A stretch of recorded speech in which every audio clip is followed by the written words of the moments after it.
If you love hurricanes, daiquiris, and, well, any rum cocktail, listen up. Captain Morgan's about to shake things up like never before. We're talking Bourbon Street, New Orleans, home to legendary drinks and unforgettable moments. But what if we told you the most iconic cocktails here have one thing in common? Hint? It's not bourbon. That's right, it's rum. And Captain Morgan is bringing unforgettable fun to Bourbon Street in a way you won't want to miss. Get ready for something big as we gear up for Super Bowl 59. Make sure to keep your eyes on NOLA's most iconic street. Who knows, Bourbon Street might just need a new name. Stay tuned for clues and get ready for the most legendary adventure yet. Please drink responsibly. Captain Morgan Original Spice Rum, 35% alcohol by volume. Captain Morgan Rum Company, New York, New York.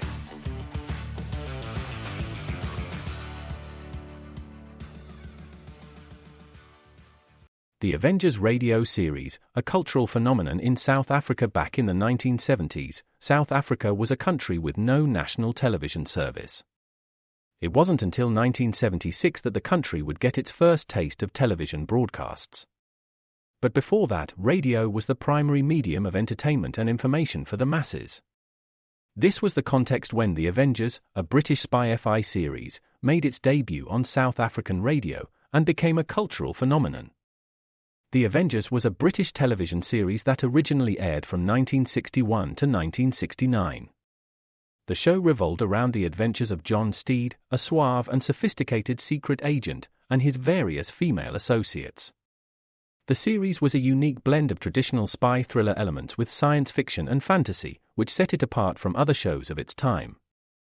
While the series was hugely popular in the UK and had also made a significant impact in the American markets, being one of the rare British series given a network transmission slot, it was virtually unknown in South Africa. This was primarily due to the lack of a national television service in the country until 1976. However, as a film series, The Avengers was able to gain some exposure in South Africa through film rentals. But it was the launch of the radio series that truly brought The Avengers to the masses in South Africa. Come and listen at www.myclassicradio.net. Well, hello. Come right in. Oh, George, we've got company, and they're all in uniform.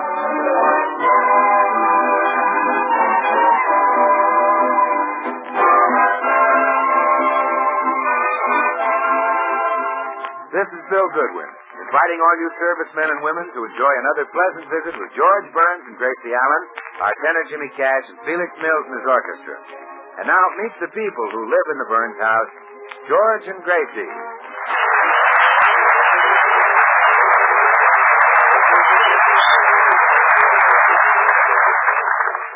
Sit down, George. Mrs. Regan will have breakfast ready in a minute. Swell. Wasn't it wonderful of Mother to send it to us? She was with our family for 20 years, you know. Yeah, I know. Oh, and her husband took every cent she made. If I were a man, I might stoop to lots of things, but may lightning strike me if I'd ever take money from a woman. Yeah, me too. What's the weather forecast? Clear. Yeah, me too. Isn't Mrs. Regan a wonderful cook? She makes such delicious Irish dishes. But I'm getting a little tired of chowder all the time. But, George, I thought you liked chowder. I do, but not in the morning with my Wheaties. Well, I spoke to her about that, dear. There'll be no more Wheaties in chowder. Good. This morning she's going to serve you grape nuts in chowder. Well, that's better, Anne. Well, good morning, folks. Are you ready for your breakfast? Well, of course you are. Everybody's ready for breakfast at this hour of the morning. And I know you folks are no different than anybody else. You aren't, are you? No. No, but, Miss Regan, this morning I want my breakfast without chowder. You mean you don't like my chowder? Oh, don't pay any attention to her, Mrs. Regan. You make the most delicious chowder in the world. Oh, it isn't that good. Yes, it is, Mrs. Regan. I'll go on with you. Really? I don't believe it. Well, now that I think of it, Father didn't care much for it. Your father didn't like any liquid that he couldn't blow the foam off of. How about breakfast, Mrs. Regan, without chowder? All right. Oh, Gracie, darling, remember how Joe Muldoon used to love my chowder? Joe Muldoon? Oh, one of my old boyfriends, George. He wanted to marry me. Yes, and wouldn't I like to be cooking chowder for him this morning? Oh, well, it is the will of the world. What's done is done. I'll get your breakfast. Gracie, who is this Joe Muldoon? Oh, I hardly remember him. The moment you came into my life, I simply forgot all my old boyfriends. Including Joe? I don't remember a thing about him. He was 6 feet 2 inches tall and had a 48 chest. Dimple in his chin and a freckle on the left side of his nose, and he wore a size 7 hat and size 38 suit. I hardly remember. Oh, yes, hardly. Yeah. Oh, wait a minute. That wasn't Joe. That was Ernie Martin. Joe wore a size... Never mind. Well, here's your coffee, folks. There's nothing like starting off the day with a good cup of coffee. Don't you feel that way about it? You do, don't you? Yes. Yes. Mrs. Reagan, I was just telling George about Joe. Ah, wasn't he the clever lad? He was so handy. You remember the time he fixed your mother's vacuum cleaner? Oh, yes. I remember once our vacuum cleaner was broken and George tried to fix it. And what happened? Well, he put the motor in backwards, and instead of drawing in dirt, it blew off his pants. Did he now? Okay. All right. You can stop it. I'm not interested in hearing what a handy man Joe Muldoon was. Oh, Mr. Burns, don't take on like that. Sure, you've no need to worry, and no cause to be jealous of Gracie. There was just the one man who ever meant anything to her. Oh, really? Yes, and Joe's married now and has children. So there's no need to worry. I'm going upstairs. Oh, Mrs. Regan, I think we've hurt his feelings. That sweet man. I wouldn't harm a hair on his chest if he ever grows one. You really love the little Lugan, don't you? No, I wouldn't trade him for any of my old boyfriends. Just name one of them who was more handsome or more intelligent than my George. Danny O'Shea, Jimmy Carter, Matthew Sandlin, Willie Ahern, Johnny Keogh. I said name one. Oh, I'll get it, Mrs. Regan. You finish in the kitchen. Oh, hello, Bill. Well, hiya, Gracie. Where's the little man? Oh, I think he's upstairs pouting. Bill, I'm afraid I stepped on his toes. Well, Gracie, with those feet of his, how can you help it? Oh, no, Bill. I think I offended him without meaning to. You know George. He might do something foolish. Well, you mean... Yeah, something desperate. Only something around the house that needed fixing. Oh, I know. I'll loosen that bolt that holds the sink up. Mrs. Reagan. What is it, Gracie? I think I know how to snap George out of the mood he's in. Hand me the wrench. Gracie, darling, you're not going to lower the broom on him, are you? Oh, no. I'm just going to loosen this big bolt under the kitchen sink. There. Oh, George, come here, darling. Now, I'll ask George to fix it, and you think he's a handy man. I see. And he won't be jealous of Joe Muldoon. Well, he shouldn't be. Joe's a professional plumber. Call me, Gracie? Oh, yes, darling. There's something wrong with the kitchen sink. Would you mind fixing it? Well, I wasn't good at that sort of thing. Oh, George, I was kidding. You're very clever. Well, Here, take this wrench. well... Oh, you're so clever. How did you know which end of the wrench to hold?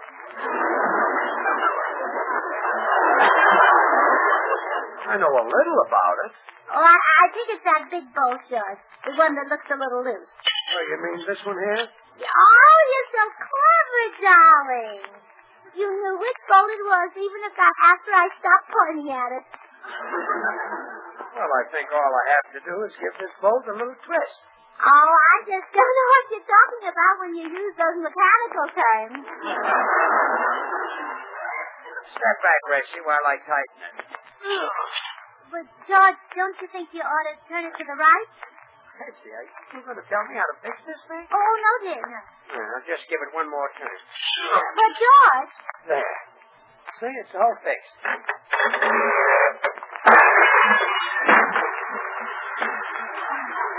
I see.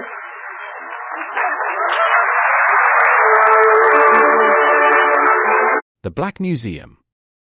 Horror and mystery based on Scotland Yard's collection, Orson Welles was both host and narrator for stories of horror and mystery based on Scotland Yard's collection of murder weapons and various ordinary objects once associated with historical true crime cases.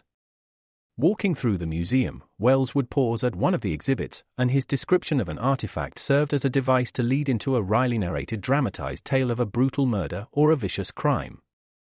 In the United States, the series aired on the Mutual Network between January 1st and December 30th, 1952. Beginning May 7th, 1953, it was also broadcast over Radio Luxembourg, sponsored by the cleaning products Dreft and Miro. Since the BBC carried no commercials, Radio Luxembourg aired sponsored programs at night to England. In the United States, a program of similar scope, using many of the same picked cases as the Black Museum, and nearly mirroring its broadcast run, was broadcast by NBC called Whitehall 1212. The two shows were different in the respect that while Whitehall 1212 told the story of a case entirely from the point of view of the police starting from the crime scene, the Black Museum was more heavily dramatized and played out scenes of the actual murders and included scenes from the criminal's point of view. Come and listen at www.myclassicradio.net.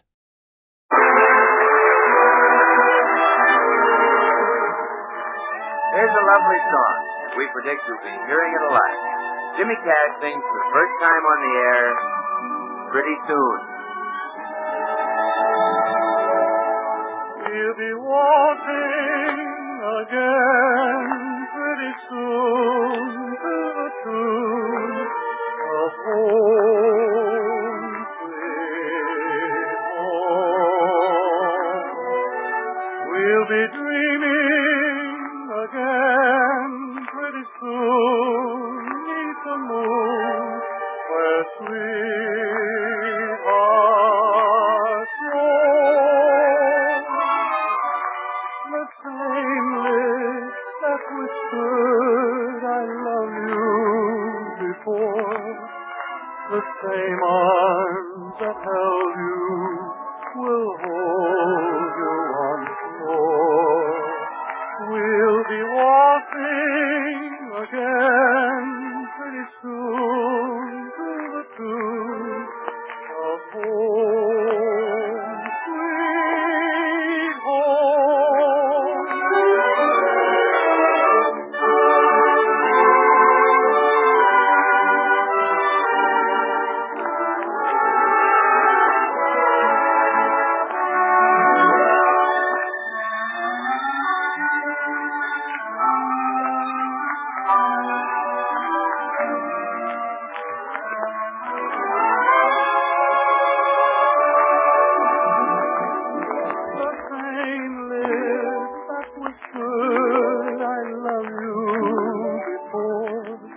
The same arms that held you will hold you once more.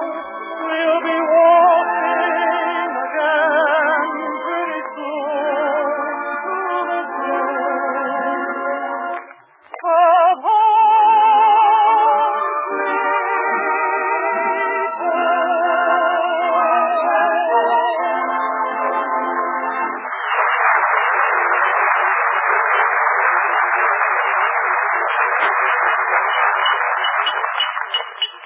Why, George, you're getting that cinched just fine. Yeah.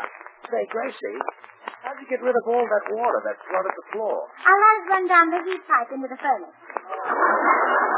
Oh, murder, that might ruin it. No, it won't. And besides, what's the furnace in California?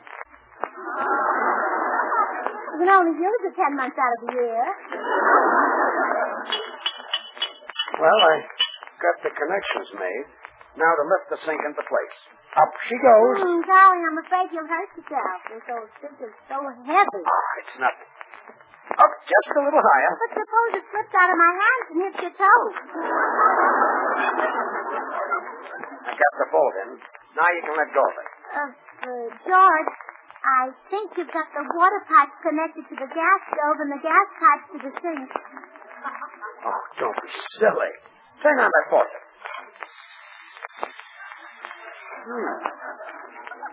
Now turn on the gas. Oh, well, leave it that way, honey. When you want to take a nice hot shower, just crawl in the oven.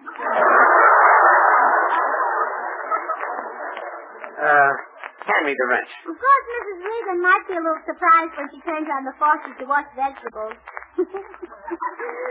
That would be the first time anyone here ever gave radishes gas. Hand me the wrench.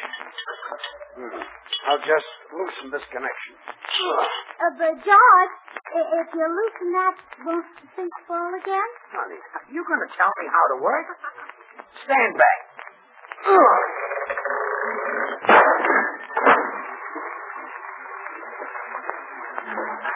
Here, let me turn it off. Well, George, maybe I'd better call a plumber. No, sir. If Joe can fix things, I can fix things. Oh, dear, don't be jealous of Joe. Just remember there are lots of things that you can do that he can't do. Really? Certainly. For example, you can...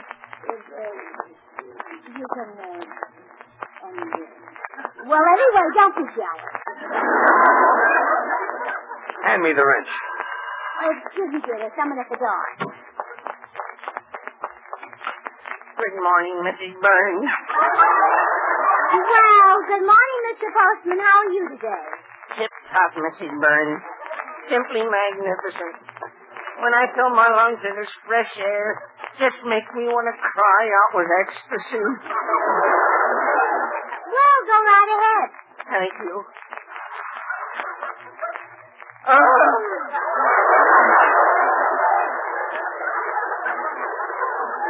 Well, what makes you feel so frisky this morning?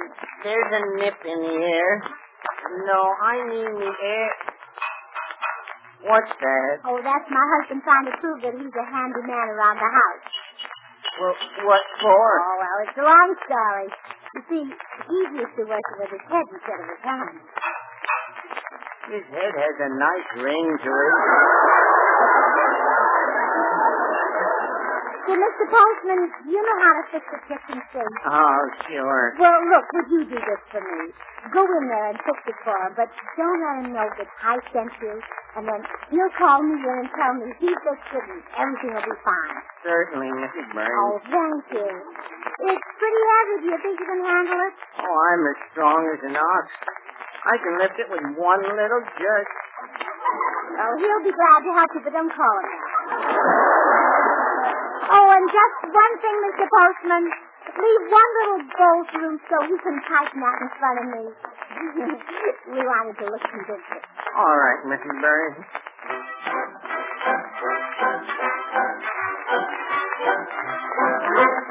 Oh, Gracie. Gracie. Yes, dear? Well, she's all fixed. Oh, George, you're just the cleverest man I ever married. It was nothing. I just have to tighten this one bolt here. George, shouldn't it turn the other way? Honey, are you going to tell me how to fix the sink? One more turn.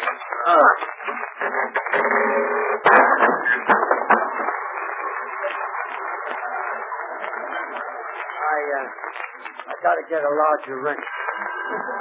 Oh, there's someone at the door. Now, wait till I get back, or you may turn it wrong again. Oh, I can't make the same mistake 3 times. My IQ hasn't dropped that low. Hi, dear. Hi, Gracie. Oh, hello, Bill. Come in. What was that? George just dropped his IQ. That's a pretty heavy IQ the little man has got. Well, he's trying to repair the sink. How come? Jealousy. I bragged about an old boyfriend of mine, a plumber, being handy at fixing things. Well, that's roused the little green-eyed monster. Well, it sounds like the little monster needs help. I'll go out and give him a hand. Oh, would you, Bill? And don't let on that I know you're helping. I want him to have the credit. Gracie, you know you sure pamper that clumsy little man. Well, George is a brain worker. He has a broad mind. You see, Bill, you develop whatever you work with. The farmer uses his hands, so he has broad hands. Postman is on his feet all day, so he has broad feet. George sits at the desk all day.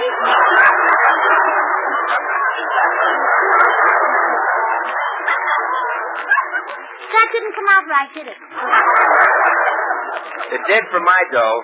Well, I'll go out and fix the steak for George. Oh, thanks, Joe. And, I'll leave just one little thing for him to fix so he can show off in front of me. Okay, Gracie.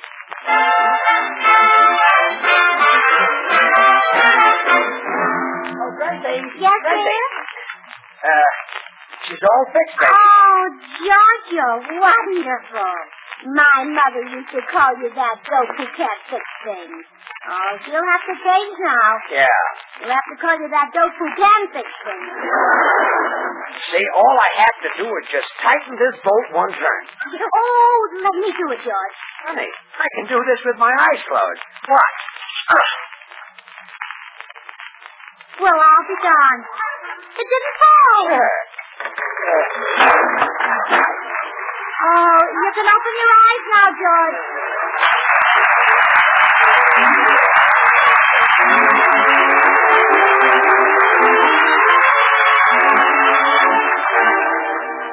Time now for Felix Mills, the orchestra, ever popular for me and my gal.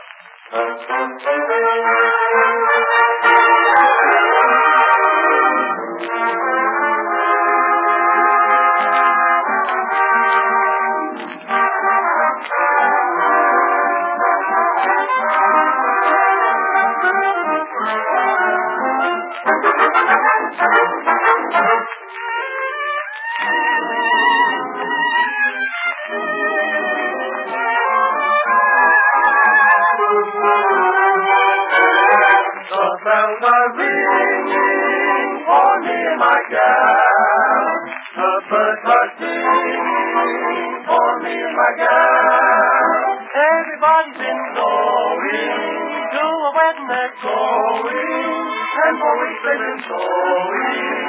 Every Tuesday and Friday they're congregating for me and my gal.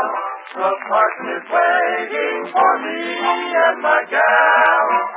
And sometime I'm gonna build a little home for 2 or 3 or 4 or more in love land for me and my gal.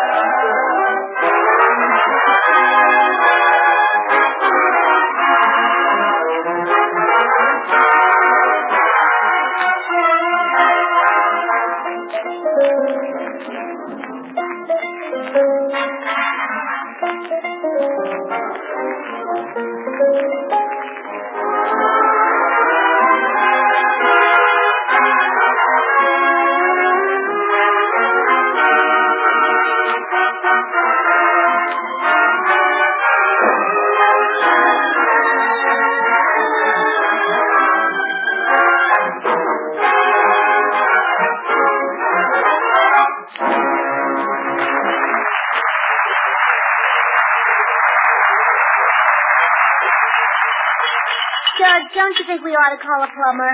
No, sir. I'm going to convince you that I can fix things just as good as Joe Muldoon. Oh, I'm convinced. Why, when the radio was broken, you got it fixed with one finger. I did? Certainly. You got on the phone and dialed the repairman. Well, it's finished. Oh, sweetheart, haven't you got those pipes mixed up? Of course not. Turn on the faucet. All right, dear. There. What happened? The lights went on in the living room. Funny. I'll switch this pipe here. There you are. Now turn on the faucet. All right. It's all right now, dear. Good. Lights went off again. Well, I'll be darned. Say, here's a loose wire. Maybe if I connect that, it'll straighten things out. There you are. Now turn on the faucet. All right, dear. What's that? It's the phone ringing. The lights are. Hello. Who is it, dear? It's you, George. You're talking in the pipe.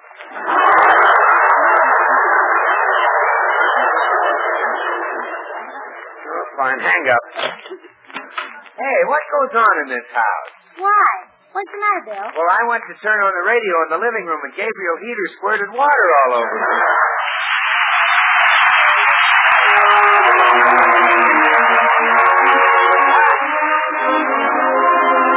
And now, friends, here's Jimmy Cash. Tonight, Jimmy sings for you the popular favorite, Time Waits for No One. Time waits for no one. It passes you by. It rolls on forever like the clouds in the sky. Time waits for no one. Goes on endlessly. It's just like a river flowing out to the sea. You'll find that love is like this. Each precious moment we miss will never ever return again. So don't let us throw one sweet moment away. Time waits for no one. Let's take love while we may. You'll find that love is like this. Each precious moment we miss will never ever return again. Don't let us throw one sweet moment away. Time waits for no one. Let's take love while we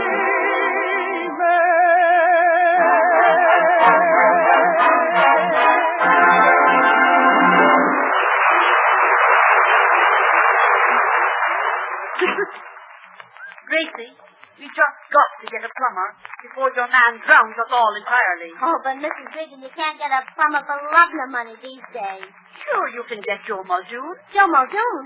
You mean he has a plumbing shop here in town now? That he has, and you'd better get him quick. Oh, dear, if I get Joe Muldoon, George will go storming out of the house. If I don't get him, he'll go floating out. I'll be right back.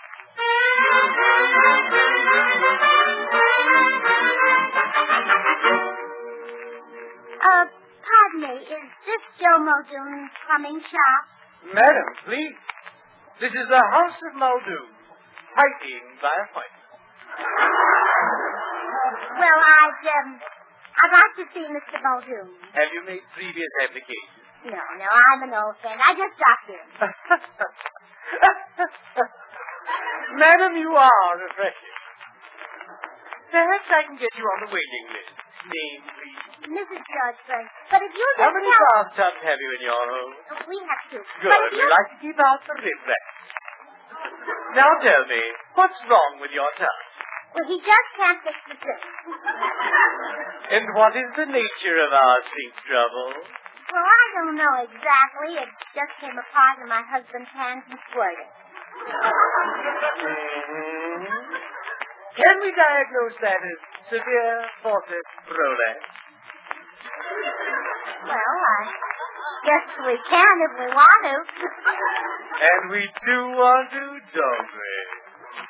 Those statements ready, Mr. Gibney. They're not quite, Mr. Muldoon. Oh, Joe, it's me, Gracie Allen. Well, bless my heart, so it is. Come into my office. Oh, thank you, Joe. Yeah. Well, what brings you here, Gracie? My husband. He's a wonderful man, but so clumsy. Yes? Oh, all thumbs. We almost didn't get married because of it.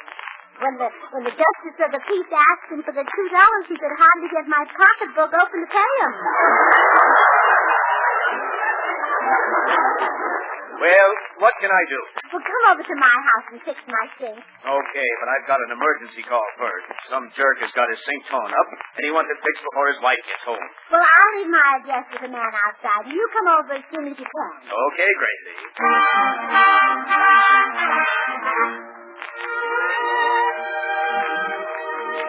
All right, buddy, your sink's fixed. Gee, I'm glad Goodwin sent you over. What do I owe you? I'll be fair about it. How much money you got in your wallet? About $15. I'll hold it while you go for more. Oh, see here.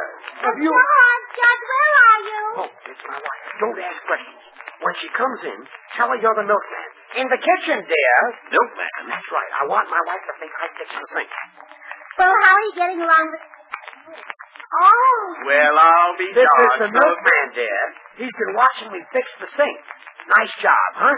Well, so Well, this is... goodbye, Mr. Milkman. You can leave an extra gallon of whipping cream tomorrow.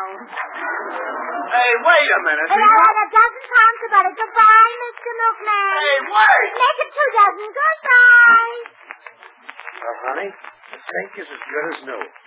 Stuff like that is a cinch for me. Well, of course it is, sweetheart. What do you need with a plumber when you've got me around? Yeah. I'll bet I'm twice as handy as that guy Joe you're always bragging about. Ah, you're cute.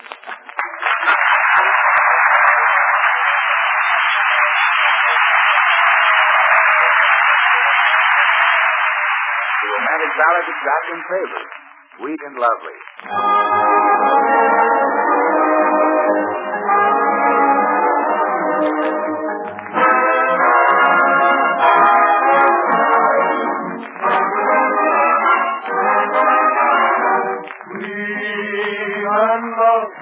Sweeter than the roses in May. Sweet and lovely. Heaven must have sent her my way. Right above me. Never was cool as her eyes. And she loves me. Who would want a sweeter surprise? When she nestles in my arms so tenderly, there's a thrill that words cannot express. In my heart a song of love is calling me, melody is calling me, sweet and lovely, sweeter than the roses in May. And she loves me, there is nothing more I can bear.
This is the Armed Forces Radio Service.